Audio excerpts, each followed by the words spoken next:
Hello বন্ধুরা, আবারও চলে আসলাম নতুন একটি অনুগল্প নিয়ে। আজকে শোনাবো অঙ্কিতা চক্রবর্তী সাধ্বীর কলম অনুগল্পটি। শুনেছি কলমের জোর নাকি অনেক বড়। তা সেই বড় জোর নিয়ে কী এমন করলেন প্রীতমবাবু? বলেই খিলখিল করে সঙ্গে পাঙ্গ নিয়ে হেসে উঠলেন শক্তিশালী মন্ত্রী গোরাচাঁদ রায়। পেছন থেকে পুলিশ এসে হাতে হাতকড়া পরিয়ে দিল তাকে। ভেবাচেকা গোরাচাঁদ মশাই।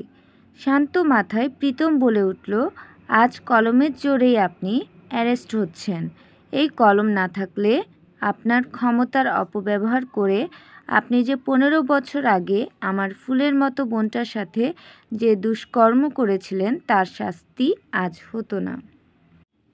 শুধু আমার বোন কেন, এই গ্রামের কত মা বোনের সাথে উৎপীড়ন করেছেন তার সব শাস্তি আজ পেতে হবে।